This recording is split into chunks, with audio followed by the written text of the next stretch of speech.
안녕하세요. 서울에 살고 있는 평범한 30대 기혼 여성입니다. 저는 현재 서울의 한 백화점 매장에서 근무하고 있습니다. 연말이라서 쇼핑하러 오는 사람들이 엄청나게 많아요. 그래서 요즘 정말 눈코 뜰 새 없이 바쁘게 일만 하면서 지내고 있답니다. 오늘은 모처럼 휴일이라 집에서 쉬다가 우연히 사연 라디오를 듣게 됐는데요. 정말 세상 별별 사연이 다 있더라고요. 그런데 제가 결혼하고 직접 겪은 일들도 만만치가 않아서 제 이야기 보따리도 이곳에 한번 풀어보려고 합니다. 혹시 여러분은 연말과 연초 어떻게 보낼 계획이세요? 저는 12월 열심히 일하고 1월에 남편과 겨울 춘천 여행을 가기로 했습니다. 춘천에 시숙과 이혼한 형님이 가게를 하나 오픈했거든요. 사실 오픈한 지는 꽤 됐는데 제가 바빠서 못 갔어요. 처음에는 남편과 제주도로 겨울 여행을 가려고 했었는데 기왕이면 여행 가는 김에 형님도 만나려고 춘천으로 변경했어요. 사실 저는 이혼한 형님과는 언니 동생 하면서 둘도 없는 친자매처럼 지내고 있거든요. 아, 제가 형님 가게에 왜 남편이랑 가냐면요. 지금부터 제 사연 들어보면 충분히 이해 가실 거예요.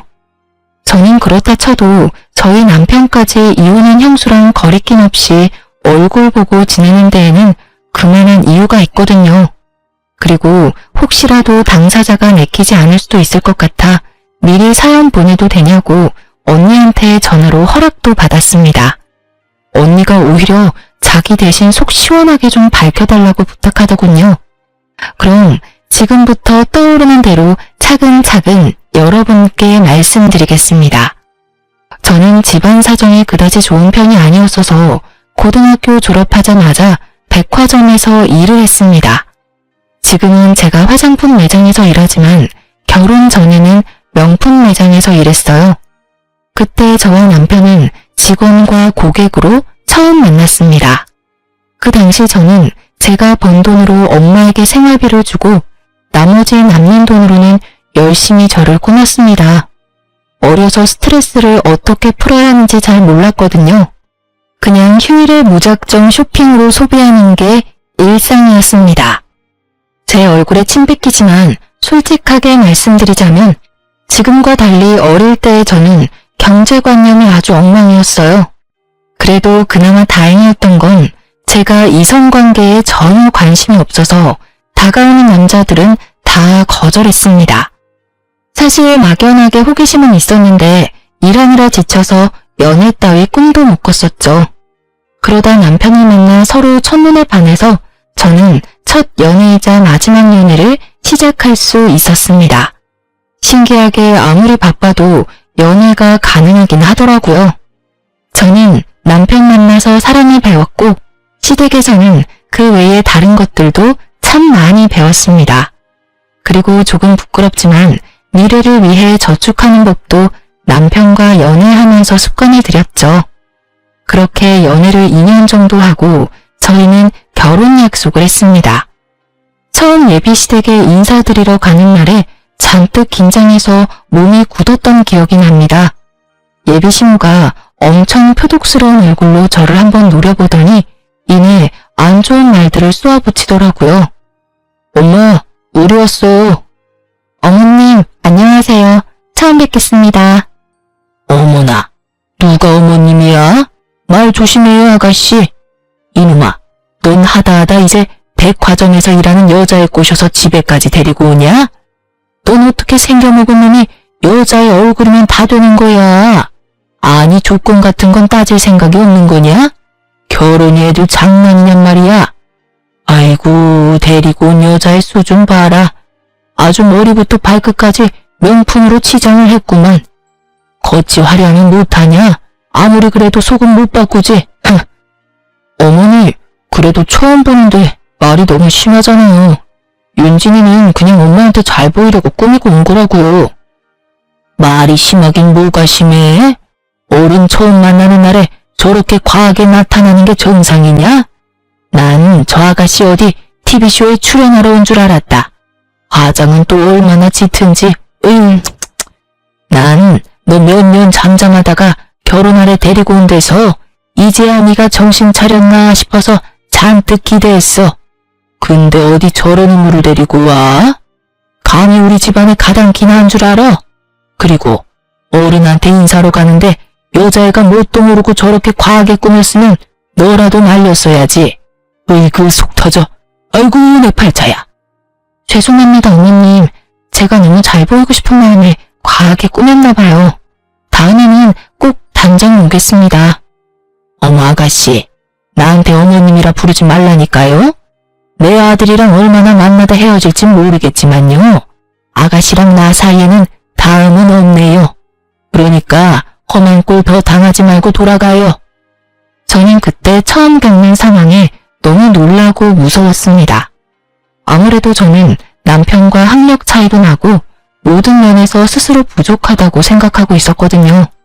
자존감이 떨어져 저도 모르게 겉모습을 과하게 꾸몄던 것 같아요. 첫사랑이자 마지막 사랑인 것 같은 남편을 절대 놓치고 싶지 않았거든요. 그런데 아무것도 못해보고 겉모습 때문에 예비 시모의 미움을 사버리고 결혼을 못하게 될까봐 너무 무서웠어요. 예비 시모가 반대하니까 헤어지자고 할 줄 알았던 제 남편은 뜻밖에도 다 본인이 부족해서 제가 심하게 욕먹는 거라며 울면서 제게 사과했습니다. 오빠, 미안해. 아니야, 네가 왜 미안해. 우리 엄마 저러는 거 다 나 때문이야. 엄마한테 그런 모진 말 듣게 해서 내가 미안해 윤진아. 네가 아니라 내가 부족해서 그래. 다 내 잘못이야. 우리 엄마 저렇게 화낸 건 너한테 이유가 있는 게 아니라 과거에 내가 하고 다닌 행동들 때문에 그래. 남편은 저랑 6살 차이가 나는데 저보다 연애 경험 많은 건 알고 있었어요. 처음 만날 때부터 자기는 여자를 엄청 많이 만나고 다녔다고 고백했거든요. 그런데 그 자세한 내막은 저도 몰랐습니다. 판도라의 상자를 열고 싶지 않았으니까요. 남편은 예비 시모가 노발대발하자 그제서야 제게 울며 자세한 내막을 털어놓는 겁니다. 남편은 집이 꽤 살았어서 백수로 오래 지내며 시부모 돈 펑펑 쓰면서 많이 놀러 다녔대요. 노는 걸 너무 좋아해서 남들보다 늦게 자리 잡았다 하더라고요. 그래서 시모가 남편을 늘 한심하게 바라보았다 합니다. 그런데 남편 얘기를 들어보니 본인 나름대로의 아픔이 또 있더라고요. 남편이 어렸을 때 시부는 늘 바람을 폈고 그는 엄마가 우는 모습만 보고 자랐대요. 그래서 더 사랑을 안 믿고 여자도 막 만나고 다녔다 합니다. 애초에 결혼을 안 할 생각으로 이 여자 저 여자 만나고 다닌 거죠. 시부가 너무 미운데 그나마 할 수 있는 복수가 인생 막 살고 돈 막 쓰는 거라 생각해서 아주 철없이 놀고 먹었다네요. 그때 치기 어린 남편이 엄마의 아픔까지 신경 쓸 여를이 없었던 거죠. 시모는 네 아빠처럼 넌 여자를 너무 좋아한다며 남편을 언제나 탐탁치 않게 생각했다고 해요. 시모에게 제발 형 하는 행동 반만 닮으라는 말을 수없이 들었다 합니다. 그러다 시부가 돌아가고 나서야 정신 차린 남편은 저를 만나서 결혼까지 결심한 거죠. 처음 시숙을 봤을 때는 남편이랑 정반대의 이미지라 저도 조금 놀랐습니다. 남편은 얼굴에도 조금 장난기가 서려있는 사람이었는데 시숙은 얼굴부터 차림새 전부 점잖아 보였거든요. 하지만 나중에 직접 겪어보니 전혀 그렇지는 않더군요. 시숙은 겉모습과 속이 아주 다른 사람이었어요. 하지만 형님만큼 겉과 속이 일치하는 사람이었습니다. 반대하는 결혼 둘이 알아서 해보라고 시모가 내쳤지만 남편과 저는 허락을 받고 싶어서 시모에게 계속 문을 두드렸습니다. 그러던 중에 저는 처음 형님과 마주했어요. 형수님 계셨네요? 형이랑 같이 왔어요? 도련님 오셨어요? 형은 아직 회사에 있고 어머님은 지금 잠시 통화하러 방에 들어가셨어요. 밥 먹으러 놀러 오라고 해서 잠깐 혼자 놀러 왔는데 혹시 도련님 여자친구 윤진 씨라고 했죠? 어머 반가워요. 이야기만 듣다가 이렇게 처음 만나네요. 어쩜 너무 화사하고 예뻐요. 도련님이 첫눈에 반할 만한데요? 형수는 또 부끄럽게 그런 얘기를 왜 해요? 아, 안녕하세요. 이렇게 반겨주셔서 감사합니다. 아니 뭐냐? 재혁이 너 또 언제 온 거야? 만나기 싫다는데 넌 왜 자꾸 내 집에 저 아가씨를 데리고 오는 거냐? 엄마, 사람 앞에 두고 진짜 왜 그래요? 끝까지 반대한다 하셔도 저희 결혼할 거예요. 그럼 내 허락 없이 하면 둘이 결혼하면 될걸. 이렇게 찾아와서 고집 부리는 이유가 뭐야? 네 형수 모처럼 나 만나러 집에 왔는데 너랑 네 여자친구가 우리 시간 다 망치는구나. 어머님, 저는 괜찮아요. 도련님도 얼른 장가가야 하잖아요. 저는 도련님 여자친구 처음 봐서 너무 신기하고 좋은데요. 아가, 저놈 편 들어주지 마라. 아이고, 내 정신 좀 봐라. 너 저번에 먹고 싶단 오이소박이 내가 해놨으니까 쟤들 보내고 얼른 누룽지 끓여서 우리끼리 먹자. 첫째 며느리에게 알콩달콩 귓속말 하는 예비시모를 보면서 참 부럽기도 하고 저는 미움받는 입장이니 묘한 감정이 들었어요. 그런데 그때 먼저 형님이 제게 손을 내밀어 주더라고요. 어머, 정말요? 그럼 다 같이 먹어요, 어머님. 윤진씨, 도련님, 아직 밥 안 먹었죠? 아니, 얘는 우리끼리 먹자니까 그러네. 에이, 제가 만든 건 아니지만 어머님 오이소박이에 저 엄청 자부심 있잖아요. 저만 그 맛 알기는 아깝죠. 그리고 다 같이 먹으면 더 맛있지 않을까요? 그럼 뭐 둘 다 안 먹었으면 다 같이 한술 뜨던지. 네, 저도 너무 먹어보고 싶어요, 어머님. 감사합니다. 어머님이라고 부르지 말라니까 그러네. 에이, 어머님, 그럼 윤진씨가 부를 만한 호칭이 없는데요. 어머님한테 언니라고 부를 순 없잖아요. 아이고, 넌 또 뭔 똥단지 같은 소리냐? 내가 첫째 너 때문에 웃는다. 어머님, 누룽지는 제가 끓일 테니까 좀 앉아 계세요. 모두에게 밝게 웃어 보이는 형님의 첫인상은 화장기는 없었지만 반짝거리고 선해 보였습니다.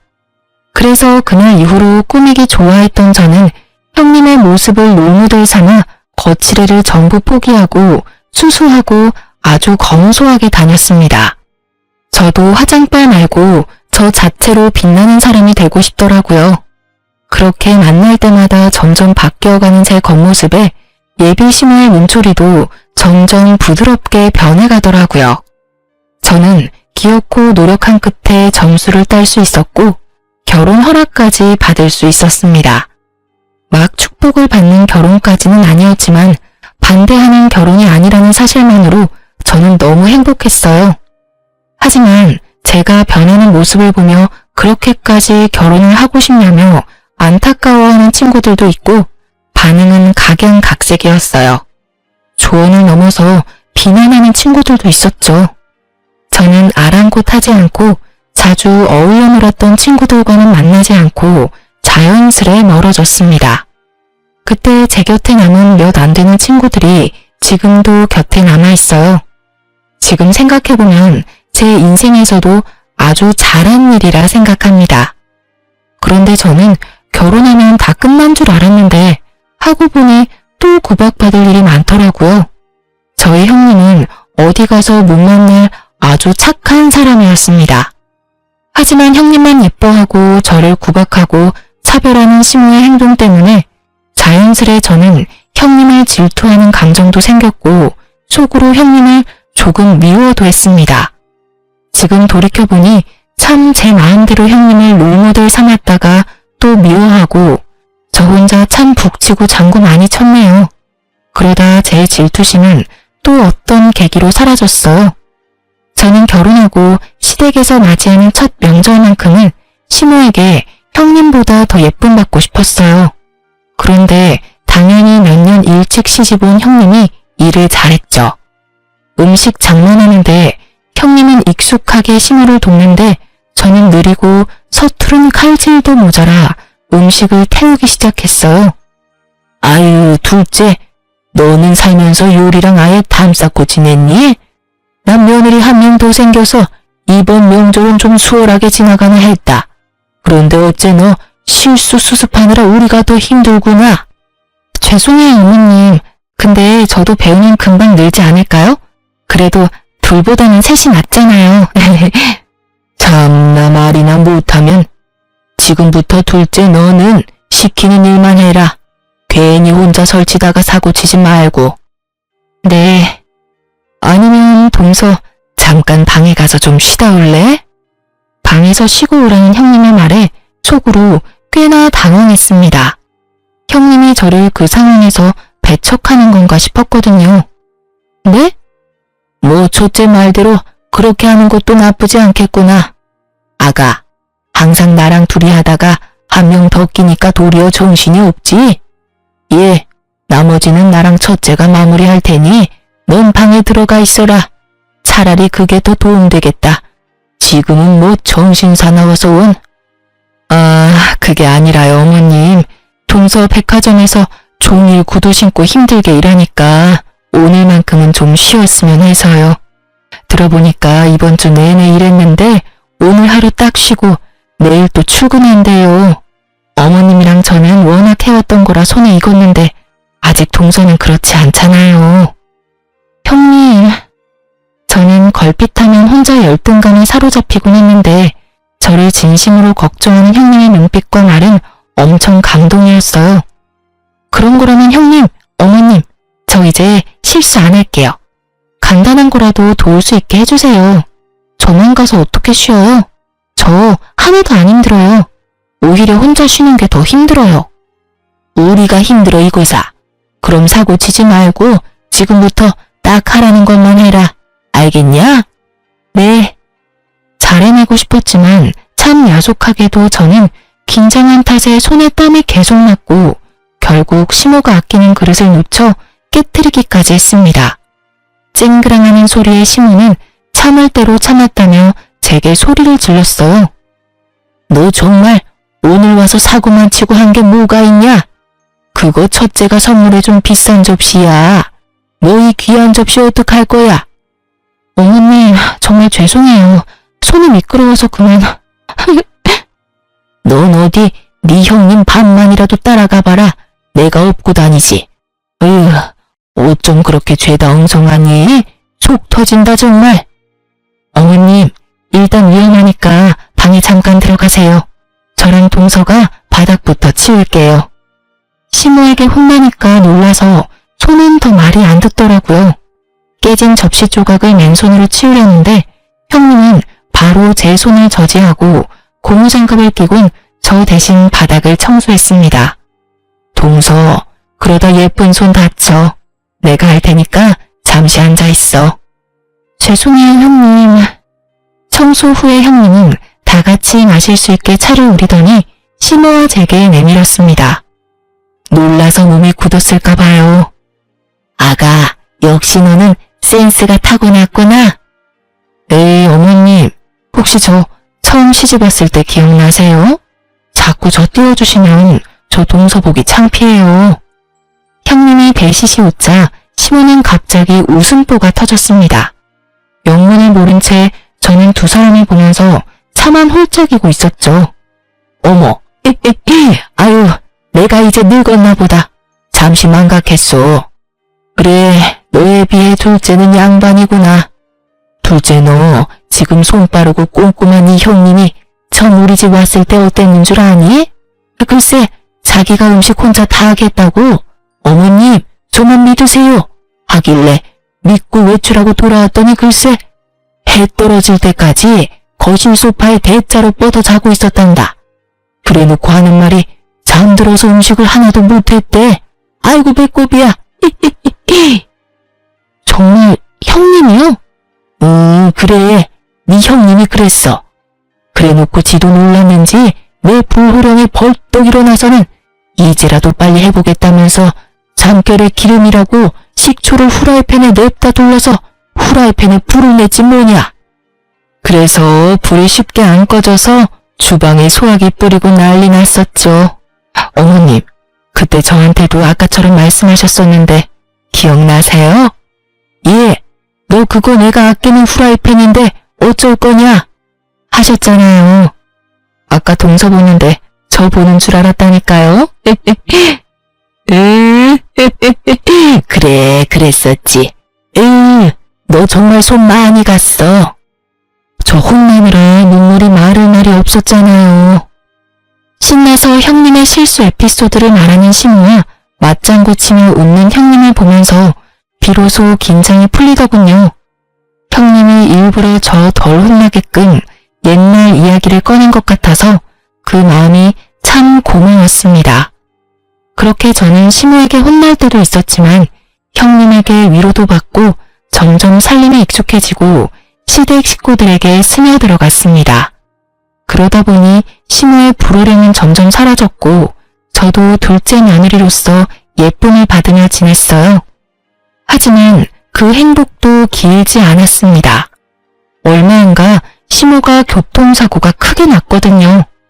시모가 그때 심하게 다쳐서 저와 남편도 물론 많이 슬퍼했는데요.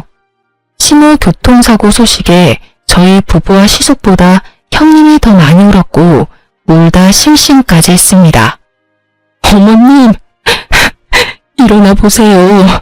어머님, 저희 왔어요. 형님, 괜찮으세요? 저는 쓰러진 형님을 챙겼고 형님은 제가 생각했던 것보다 강했습니다. 다시 정신 차리자마자 시모를 간병할 준비를 하더군요. 그리고 의외로 효자인 줄 알았던 시숙은 잠깐 얼굴을 비추고 병원에는 잘 나타나지 않았습니다. 형님은 그런 무심한 아들을 대신하듯 중환자실 면회 때 그 잠깐에도 따뜻한 물수건을 미리 준비해서 시모 얼굴과 손, 발을 열심히 닦아냈습니다. 저와 남편은 그런 형님을 보고 또 한 번 많이 배웠습니다. 그리고 형님은 시모 누워있는 동안 혈액순환이 잘 되어야 한다며 짧은 면회 시간 끝날 때까지 발바닥을 열심히 주물렀죠.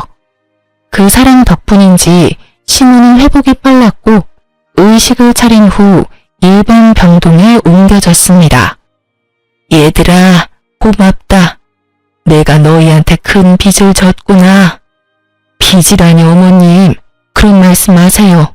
당연히 저희가 해야 할 도리를 한 거니까요. 어머님, 저희들 다 너무 걱정했는데 특히 형님이 어머님 정말 열심히 간호했어요. 첫째 아가도 둘째 아가도 다들 고맙구나. 그런데 재호가, 네 형 재훈이는 어딨냐? 어머님, 그이는 일이 바빠서 오늘 못 왔어요. 죄송해요. 아니다, 괜찮다. 안 보여서 하는 말이지 뭐. 엄마, 형 대신 내가 있잖아.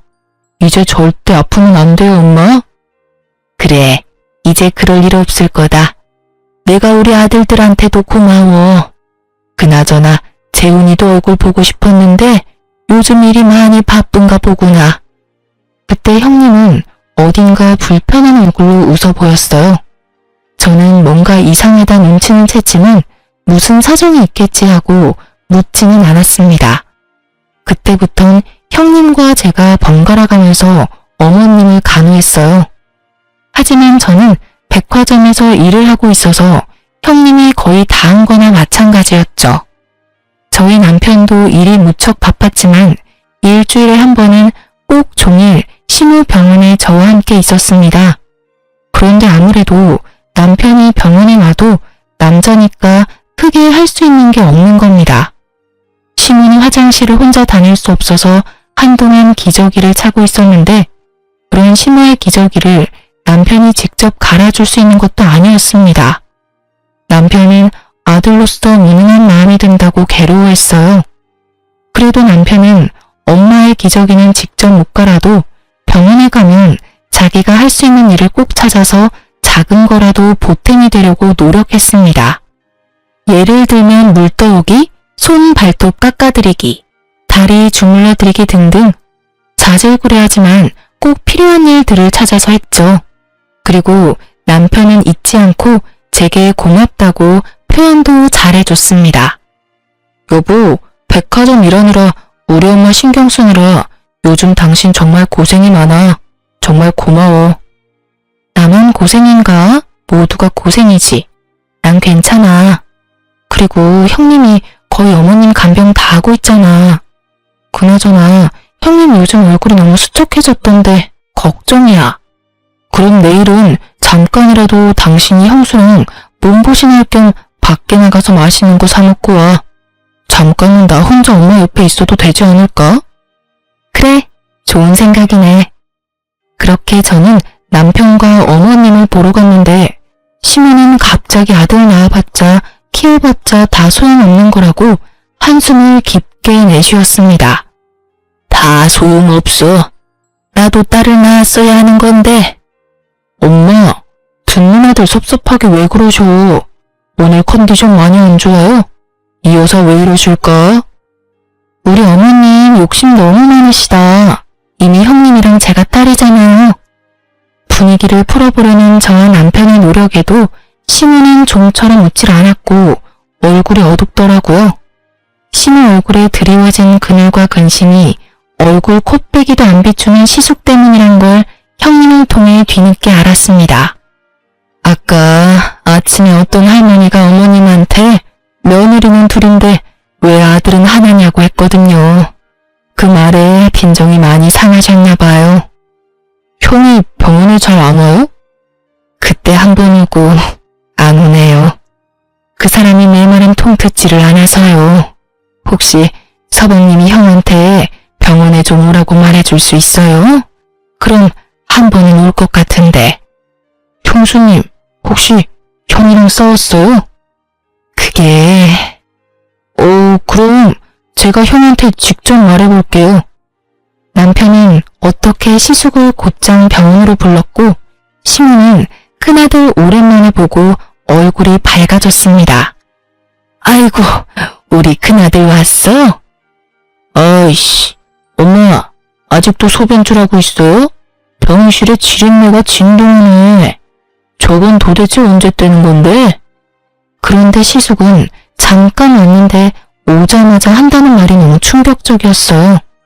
인사도 없이 그 말을 남기고 시숙은 인상을 팍 쓰고 병실을 나가버렸어요. 그 모습에 충격받은 듯한 시모의 얼굴 보고 제 남편은 오히려 애써 아무렇지 않은 듯 너스레 떨었어요.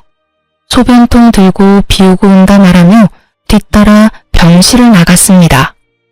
엄마, 나 이거 소변통 비우고 형 찾아올게요. 바람핀 시부가 죽고 유산은 많이 남겼지만 그 돈으로 1인 병실 안 쓴다던 시모였어요. 하지만 저희 남편이 절대 1인실 아니면 2인실 해야 한다고 고집부려서 시모는 2인 병실 쓰고 있었습니다. 만약 시모가 다인실을 쓰고 있었으면 시숙의 망언이 사람들 앞에서 무슨 망신이었을까 아찔했습니다. 게다가 한 명이지만 다른 환자도 있는 곳에서 큰아들한테 무시당한 시모가 꽤나 큰 충격을 받았는지 눈가에 눈물이 맺히는 걸 볼 수 있었어요. 근데 저놈이 지금 나한테 무슨 말을 한 거냐? 어머님, 괜찮으세요? 좀 망할 놈의 자식이. 형님이 시모를 챙기는 사이 저는 혹시 몰라 남편을 따라 나섰습니다. 그때 처음으로 형한테 반기를 드는 남편을 보게 됐습니다. 소변통 든 저희 남편이 흥분해서 시숙이랑 싸우고 있었죠. 야, 너 어떻게 말을 해도 그따위로 해? 형한테야? 뭐? 참나. 너 내가 경고하는데 위아래 구분 똑바로 해, 이 자식아. 넌 뭐 위아래가 있어서 아픈 엄마한테 지린내가 어쩌고 막말했냐? 이제 엄마 멀쩡해 보이니까 2인실 못 쓰게 해라. 뭐? 너 지금 뭐라고 했냐? 간호사한테 당장 다인실로 옮겨달라 해. 노인네 저렇게 병원비 쓰는 만큼 나랑 네가 받을 유산 줄어드는 거야. 너 정신 바짝 차려라. 엄청난 말을 하면서도 변함없는 시숙의 얼굴을 보니 꼭 소시오패스가 따로 없었습니다. 결국 남편이 형의 멱살까지 잡아버렸고 저는 놀라서 남편에게 달려갔습니다. 여보, 근데 이 자식이 이거 안 놔? 그런데 저보다 한 발 빨리 형님이 달려갔죠. 저희 남편이랑 금방이라도 치고 받고 싸우려는 시숙을 보고 일침을 가하는 형님이었습니다. 당신이 잘못한 거 맞잖아. 왜 서방님을 때리려고 해? 가족들 앞에서는 적어도 돈 욕심 티 안 낼 수 없어? 창피하다 정말. 형님의 말에 시숙은 싸늘하게 비웃으며 말했습니다. 네가 뭔 상관이야? 이제 이 집안이랑 상관도 없는데 어디서 질척거리고 있어? 저리 안 꺼져? 시숙의 말에 순간 남편과 저는 벙치고 말았고 다시 한번 다인실로 옮기라는 경고를 남기고 시숙이 사라지자 형님은 아이처럼 주저앉아서 엉엉 울었습니다. 나 어떡해요 서방님. 동서 나 어떻게 살아 이제? 형님, 왜 그래요? 무슨 일 있어요? 형수 왜 그래요? 저는 아니 형이 형수님한테 왜 저렇게 말해요? 서방님 형 어떤 젊은 여자랑 바람났어요. 당장 이혼하재요. 네? 형님은 시숙이 바람피는 걸 알면서도 지금까지 살뜰히 심호 병수발 들고 있었던 겁니다. 바람 펴놓고 당당하게 이혼하자는 시숙이었는데 형님은 아픈 심호 충격받을까봐 합의 이혼하는 조건으로 잠시 이혼도 미루고 있었습니다. 소송 이혼으로 해도 모자랄 판이었는데요. 절대로 형한테 쉽게 이혼 도장 찍어주지 마요 형수. 나 이제 어떡하죠? 며칠 전에 이미 찍었어요. 어머님한테 당장 말한다고 해서 더 이상은 미룰 수가 없었거든요. 네? 형수 바보예요? 바보냐고요? 분하긴 하지만 갑자기 이혼 사실 알려서 어머님 쓰러지기라도 하면 어떡해요? 그렇게 바보같이 미련한 형님을 보고 저와 남편이 도리어 울먹였네요. 잠깐 울고는 다시 초연한 얼굴로 시무가 상처받는 건 싫다는 형님이었습니다. 아무리 합의 이혼을 했어도 상간녀 소송이라도 걸어야 해요. 어떻게 해서든 방법 다 총동원해서 바람먹는 엿 먹어야죠. 제가 도울게요. 맞아요. 형님, 저도 남편 딸은 뭐든 도울게요. 어떻게 이렇게 예쁘고 착한 형님을 두고 바람이 나요? 고마워요. 저희 부부는 형님과 변호사를 만나서 상담도 하고 이런저런 계획을 세우고 있었는데 시숙은 초스피드로 형님이랑 합의 이혼하자마자 재혼을 했습니다. 어떻게 알았냐고요? 시숙이 직접 당당하게 말하더군요. 시숙이 갑자기 중요하게 할 말 있다며 저희 부부를 상간녀와 식사 자리에 불러냈거든요. 아니 젊은 여자랑 바람난 거 무슨 자랑이라고 아주 동네방네 소문내려고 결혼식도 올린다 하더라고요. 뭐가 급한지 시숙은 벌써 혼인신고도 올렸고 요란하게 결혼식 준비도 하고 있더라고요. 안녕하세요. 우리 자기한테 말씀 많이 들었어요. 얼굴에 철판이라도 깔았는지 아무렇지 않게 저와 남편에게 해맑게 인사하는 상간녀 보고 저와 남편은 보란듯이 투명인간 취급을 해줬습니다. 급한 일이라더니 이런 자리에 왜 불렀어? 결혼 전에 인사 나누려고 불렀지. 우리가 한가해 보이나 봐? 그리고 내가 왜 형 상간녀한테 인사까지 해야 하지? 네? 너 말 조심해. 내가 뭘? 듣는 귀들도 있는데 상간녀라니? 어머 아주버님, 상간녀를 상간녀로 하지. 그럼 뭐라 불러요? 재수씨. 언제는 그쪽이라더니 이제야 저를 재수씨라고 불러주시네요. 우린 보이는 그대로 말했는데 뭐가 문제인지 모르겠네. 그리고 엄마는 병원에 아직도 계시는데 형은 뭔 생각으로 우릴 여기 부른 거야? 진짜 제정신 아니지? 삐딱하게 구는 것도 정도 끝에 이제 가족이라곤 너랑 나랑 둘뿐인데 서로 의지하고 살아야 하지 않겠어? 뭔 개소리야 그게. 우리 엄마 멀쩡히 살아있는데.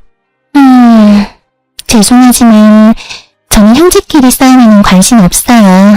그냥 다 같이 잘 지내고 싶거든요. 물론 동서랑도 잘 지내고 싶고요. 우리 형님은 어머님 병원에 있는데 당신 지금 누구 보고 동서래? 진짜 뻔뻔하네. 상간녀 주제. 부부가 합심해서 적대적이네요. 자기야, 나 슬슬 화내려고 하는데요. 언제까지 여기 있어야 해요?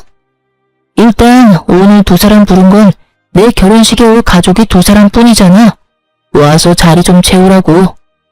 형, 아까부터 왜 엄마 없는 사람 취급하니까? 그럼 노인네 소변 줄 달고 결혼식으로 해? 진짜 아주버님 그렇게 안 봤는데 정말 이기적이네요. 우리가 왜 참석해야 해요? 전 절대 그 결혼식 안 가요. 그럼 재주씨는 오지 말던가요. 됐고, 야, 너만 와. 아니, 나한테 가족은 지금부터 형 제외하고 딱 3사람이야. 엄마, 이 사람, 형수. 네가 엄마 없는 사람 취급하니까 나도 지금부터 너 없는 사람 취급해줄게. 뭐라고? 안 그래도 상간녀 소송 들어와서 골치 아픈데 너까지 머리 아프게 하지 마. 어머머, 여보, 아주버님 모르셨나봐. 우리가 형님 도와서 소송한 건단 말이야. 뭐라고요? 참나 기가 막혀서. 자기야, 가만히 듣고만 있을 거야? 아니, 있어봐봐 좀. 지금 재수씨가 말한 거 다 사실이야? 그래, 내가 배신당한 불쌍한 형수님 도왔다. 형, 너 그러다 천벌받아. 너 진짜 돌았냐? 형제지간 배신하고 남이 네 형수 도와주는 게 말이 돼? 엄마가 알면 가만 계시겠냐? 정말 양심도 없다. 형수는 남인데도 아픈 우리 엄마, 자기 엄마처럼 지극정성으로 관여했어. 엄마가 형 뭐 바람난 거 알면 누구 편 들까? 너 정말? 아니, 동생이 저렇게 나대는데 자기는 멍청하게 당하고만 있을 거야? 탕감이는 씩씩거리더니 저희 남편에게 갑자기 물을 뿌리려고 하더군요. 저는 그대로 물잔을 낚아채서 먼저 상간녀에게 물을 뿌려줬습니다. 어디 감히 내 남편한테 이게 무슨 짓이에요? 당장 우리 형님 대신해서 머리채라도 쥐 뜯어주고 싶은데요. 내 손 더럽히는 거 싫어서 손을 못 대겠네요. 냉수나 차렸으니까 정신 좀 차리고 살아요. 상간녀가 자리를 박차고 나가니까 시숙은 두고 보자며 같이 따라 나가더군요. 그리고 얼마 후 병원에서 할 치료를 다 끝낸 시모는 몸은 여전히 불편해서 한동안 요양병원으로 옮겨 지내기로 했습니다. 형님은 더 이상 병원에 오지 못했어요. 시숙은 이제 혼인신고도 해서 자기 부인은 따로 있으니 시모 옆에 있지 말라며 형님을 내쫓아버렸거든요. 상간녀 소송 때문에 열받아서 그런 듯 했습니다. 어머님, 앞으로 저 없을 때는 간병인이 올 거예요. 간병인? 혹시 첫째한테 무슨 일 생긴 건 아니지? 시모는 영문도 모른 채 갑자기 사라진 형님을 계속 찾았습니다. 형님을 걱정하는 시모에게 결국 저희 부부는 사실대로 털어놓았어요. 사실은요, 어머님. 엄마, 놀라지 말고 잘 들어요. 모든 이야기를 전해들은 시모는 충격을 받은 듯해 보였지만 쉽게 무너지지 않았어요. 아주 비장한 표정을 지어 보였습니다. 있어 봐라. 내가 알아서 하마. 그 말 한마디가 얼마나 든든하고 멋져 보였는지 모릅니다. 그 이후로 시모는 온 가족을 시모의 요양병원에 다 불러 모았습니다. 이번엔 시모에게도 인사를 시킬 생각인지 시숙이 재혼한 상간녀를 데리고 나타났습니다. 엄마, 좋았어요. 그래, 장남 왔냐? 동 얼굴 보기 어렵구나. 얼마 만에 보는지 모르겠어. 죄송해요. 그럴 일이 좀 있었어요. 안녕하세요, 어머님. 그쪽은 누구? 엄마 아픈 사이에 저한테 많은 일들이 있었어요. 다 말씀은 못 드려요. 부부간 말하지 못할 사정이 있었거든요. 그 사람이랑은 이혼도 합의해서 잘했고 저는 진짜 제짝 만나서 재혼했어요. 시숙이 말을 워낙 청산유수처럼 해서 가만 들어보니 마치 본인 잘못한 거 하나도 없다는 듯 상황 설명을 하더군요. 그래서 뭐 이혼했다는 거냐? 예. 재혼도 그 사이 했고? 네. 결혼식은 좀 이따 올릴 건데 혼인신고 먼저 했어요. 그래서? 예? 그동안 코빼기도 안 보이더니 이제서야 새 부인 데리고 나타난 이유가 뭐냐? 그게 저 요즘 사업이 좀 어려워져서요. 엄마가 좀 도와주셔야겠어요. 그래? 2억 정도 필요해요. 2억 달라는 말을 시모에게 아무렇지 않게 꺼내는 시숙을 보고 저와 남편은 깜짝 놀랐습니다. 뻔뻔한 것도 정도가 있잖아요. 게다가 시숙은 결혼식 비싼 호텔에서 해야 한다며 돈을 펑펑 쓰고 있었거든요. 사업이 어려운 와중에도 시숙은 바람피고 무리하게 재혼하느라 사치하고 있었던 거예요. 놀란 저희 부부와 달리 잠자코 듣던 시모의 얼굴에는 표정 변화가 없었습니다. 안 그래도 나 죽고 나면 유산은 어떻게 할지 모두에게 말해주려고 오늘 불렀다. 내가 한 번도 돈 관련해서 따로 얘기한 적 없으니까 다들 궁금도 했겠지. 이번에 교통사고 나면서 깨달았어. 참, 언제 어디서 어떻게 죽을지 알 수 없는 게 이놈의 인생이야. 그래서 미리 내가 정리를 좀 하려 한다. 저는 그 순간 상간녀에게 해실거리며 웃는 시숙의 악마 같은 모습을 또 봐버렸습니다. 정말 역겨웠어요. 하지만 어머님이라고 눈이 없을까요? 그네, 넌 돈 얘기하니까 대놓고 좋아하는구나. 그런 거 아니에요, 엄마. 그런데 그냥 유산 나눠주면 재미없지. 나도 보험은 들어놔야 할 거 아니야? 내가 죽기 전까지 나 보살필 놈한테 더 많이 줘야지. 안 그러냐? 그럼 이제 말해봐라. 나 요양병원에서 퇴원하면 첫째, 둘째 중에 어느 집으로 가면 되냐? 그게... 시모의 말에 시숙은 머뭇거렸고 남편은 그런 시숙을 비웃었습니다. 엄마, 둘째 아들이 모실게요. 네, 어머님, 저희 집으로 오세요. 그러자 시숙은 아니라며 장남이 모시겠다 소리쳤죠. 무슨 둘째 집에 가요? 엄마는 장남이 모셔야지. 자기야, 그게 무슨 말이야? 나랑 상의도 없이 그런 게 어딨어. 그런 말은 전혀 없었잖아. 난 싫어. 상간녀가 눈치 없이 시숙에게 칭얼거리자 시숙은 참지 않고 불같이 화내더라고요. 어떻게 될지 모르니까 넌 좀 조용히 있어. 에휴, 젊은 아가씨가 아주 꽉 막혔네. 나도 태어나기 전까지 고민을 좀 해봐야겠어. 그럼 이제 내 수발은 아가씨가 될 건가? 재혼했으니까 말 편하게 할게. 지금 내 상태는 알고 있고. 네? 수발이라뇨? 계속 간병이 쓰는 거 돈 아깝잖아. 내가 전보다는 나아지긴 했는데 요즘 통 화장실 가기 전에 지려서 기저귀를 다시 차고 있어. 그래도 소변줄 뗀 게 어디야? 기저귀 갈아주는 거 어렵지 않지? 저는 그런 거 못해요. 차라리 간병인을 쓰세요. 얼굴 빨개진 상간녀가 머뭇거림을 못한다 했어요. 그러자 시모는 쌍심지를 켜고 상간녀에게 말했습니다. 왜? 집에 시어머니 모시는 것도 못하겠고 병원 와서 내 기저귀 가는 거 겨우 그것도 못하겠어? 그럼 도대체 네가 할 수 있는 게 뭐야? 원래 내 큰 며느리는 더한 것도 했는데 넌 왜 못해? 그럴 거면 너 왜 내 큰 며느리 자리를 꿰차고 있는 거야? 그러자 시숙은 귓속말로 상간녀에게 쏘아붙였습니다. 귓속말이라고 하기엔 너무나 목소리가 커서 다 들렸지만요. 에이씨, 말이라도 어떻게 잘해봐. 뭐라도 좀 해보라고. 내가 뭘 어떻게 해? 아니, 어떻게 내가 더럽게 당신 엄마 기저귀를 갈아주냐고. 그러려고 내가 이 결혼한 줄 알아? 시숙은 뭐라도 하라고 눈치 주고 상간녀는 못 참겠는지 빽 소리를 지르더군요. 그 모습을 지켜보던 시모는 깔깔깔 웃으면서 병실 침대 옆 쓰레기통에 있던 자기 기저귀를 꺼내 상간녀 얼굴에 던졌습니다. 더러워 진짜. 아줌마 미쳤나봐. 이게 뭐하는 짓이에요? 뭐 망났어요? 바람 피운 건 안 더럽고. 바람 아니거든요. 사랑한 거예요. 엄마, 진정하세요. 이혼하고 만난 거라고요. 바람 핀 거 아니에요. 바람? 뭔 말도 안 되는 변명을. 넌 바람까지 펴놓고 조광지쳐 한 푼도 주지 않고 매정하게 내쫓아? 쓰레기 같던 네 애비도 그러지는 않았다.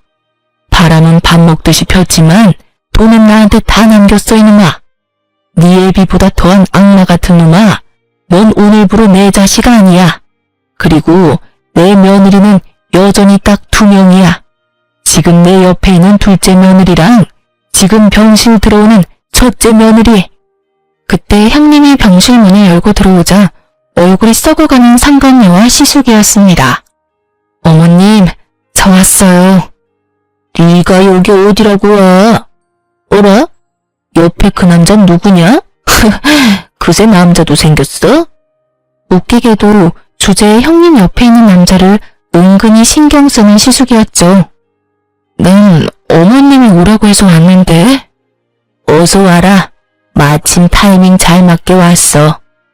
형님 옆에 서 있던 남자는 다름 아닌 시모가 부른 변호사였습니다. 이제부터 정리를 좀 해보자고. 땡땡동의 5층 건물은 둘째네 부부에게 주기로 하셨습니다. 엄마, 나는요? 큰아들은요? 변호사님, 제가 받을 건요? 현재 여사님께서 살고 있는 집 말고 따로 세주고 있는 지방 아파트가 한 채 있습니다. 변호사가 뜸들이며 누구 줄지 말을 안 하니 시숙은 초조한 얼굴로 재촉하더군요. 일단 그 아파트 말고 첫째 아들분께는 통장을 넘기기로 하셨습니다. 물론 지금 당장 진행하는 게 아니라 모든 재산은 피상속인이 사망하시고 난 뒤에 유산으로 상속받는 겁니다. 알아요. 그러니까 내가 얼마나 받는데? 내 아들한테 미리 보여줘요. 네, 그럼 여기 통장. 변호사에게서 시숙이 화난 얼굴로 통장을 받아들고 상간녀랑 시숙은 금액을 확인했습니다. 20, 100, 1000만, 10만, 100만, 고작 200만 원? 뭔가 잘못된 것 같은데요? 시숙이 당황하며 재차 금액 다시 확인해도 200만 원이었어요. 금액이 뭔가 이상해요. 뭐가 이상해? 그게 딱 니놈이 받을 돈인데. 엄마, 200이 아니라 당장 2억이 필요하다고요, 나는. 그 200만 원은 사실 병실에 지름이 난다며 병원에 못 오겠다던 그날 시숙이 어머님 통장으로 입금했었던 돈이었어요. 이 집구석 별꼴이야 정말. 돈은 많대서 이웃남이랑 결혼했는데 사업은 오늘 내일 하고 받을 유산 많대서 기대했더만 가진 거 쥐뿔도 없는 놈이네 이거. 사기 결혼이야. 이혼해. 뭐? 잠깐 기다려봐.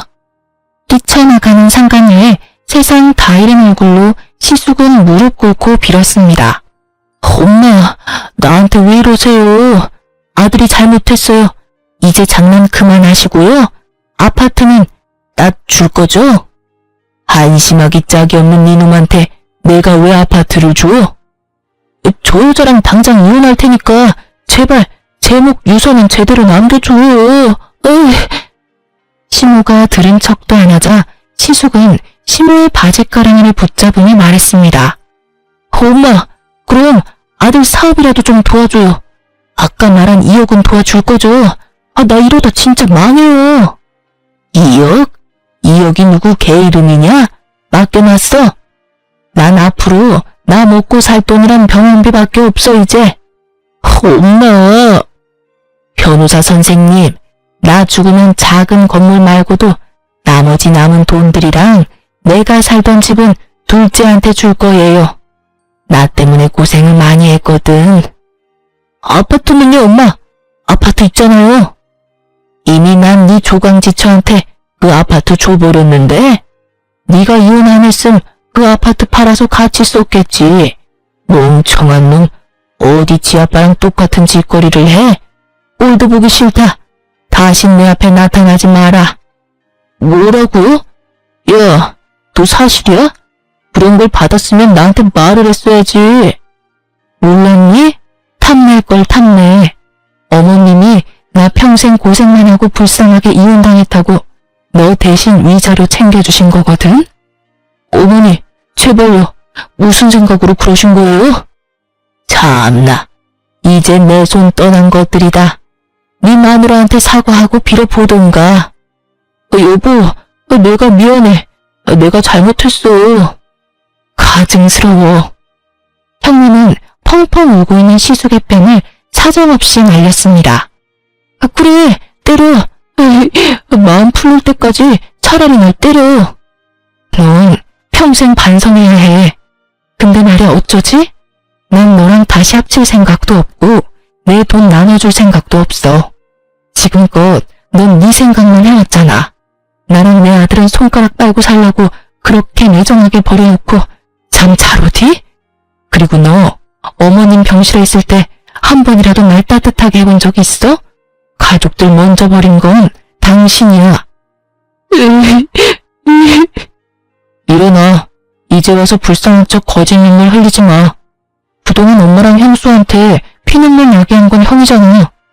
시모는 끝까지 시숙을 외면했고 남편은 짐승처럼 울부짖는 시숙 멱살을 끌고 병실에서 나갔습니다.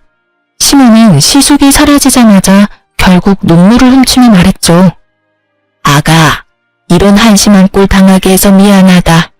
내가 아들을 한참 잘못 키웠어. 정말 미안하다.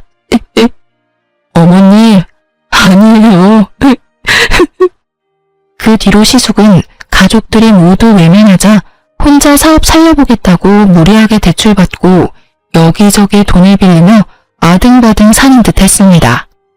대출금 갚는 것만 월 몇백이라서 남편에게 빌빌 기면서 한 번만 돈 좀 빌려달라고 구걸한 적도 있었어요. 남편은 형에게 그러게 왜 똑바로 살지 않았느냐고 네 업보라며 절대 한 푼도 빌려주지 않았습니다. 시숙은 그렇게 대출까지 끌어다 썼지만 결국 사업도 망하고 빚만 가득한 폐인이 됐습니다. 상간녀는 당연히 시숙 버리고 도망간 지 오래였고요. 잘못에 비해 택도 없이 적은 금액이긴 했지만 형님은 상간녀 소송으로 위자료도 받았습니다. 그렇게 멀끔하고 점잖아 보였던 시숙은 인생 쫄딱 망하고 고시원살이를 하고 있어요. 형님은 앞서 말했던 것처럼 친정엄마랑 춘천에서 장사를 하고 있는데 말 그대로 초대박이 나서 아주 바쁘고 재밌게 살고 있습니다. 조카도 이번에 고등학교 들어가는데 공부 잘해서 기숙사에 들어가서 살고 있고요. 안타깝게도 어머님 말대로 죽음은 갑자기 찾아왔고 저희 어머님은 1년 전 돌아가셨습니다. 시숙은 어머님 장례식장에 나타나지도 않았습니다. 재산을 받지 못한 것에 아직도 앙심을 품은 것 같아 보였어요. 그래도 부모이고 핏줄인데 어쩜 이리 무정할까요? 그 뒤로 어머님 유산은 어머님이 말한 대로 다 받았습니다. 형님은 그 아파트 팔아서 가게 여는데 조금 보탰고 나머지는 공부 잘하는 조카 나중에 유학 보내줄 거래요. 피 안 섞인 시무를 살뜰히 간병하고 의리 지켜서 결국 행복해진 저희 형님. 아직까지도 저는 대단하게 느껴집니다. 평소에 좀 무뚝뚝할지라도 바람만이라도 안 폈으면 시숙이 시모의 유산을 받을 수 있었을까요? 생각해보니 겉도 아닐 것 같네요. 멍청하게 돈도 가족도 모두 잃은 시숙 보면서 저희 남편은 더 올바르게 살려고 노력하고 있습니다. 아빠와 형을 절대 요만큼도 닮고 싶지 않다면서요. 절대 하늘은 손바닥으로 못 가리는 것 같아요. 시숙과 형님 보면서 결국 마지막에는 착한 사람이 이기고 나쁜 사람이 벌 받는다는 걸 저는 간접적으로 경험했습니다. 어머님이 마지막 순간 했던 말이 저는 아직까지도 마음이 아파요. 남편에게 제발 너라도 가정 지키고 행복하게 살아라 라고 하셨거든요. 원래도 착한 저희 남편은 시모의 마지막 말처럼 가정에 정말 충실하고 있습니다. 남편과 저는 서로 의지하면서 잘 살고 있습니다. 하늘에서 저희 어머님도 상처 없이 잘 지내셨으면 좋겠습니다. 그럼 지금까지 제 긴 사연 들어주셔서 감사합니다.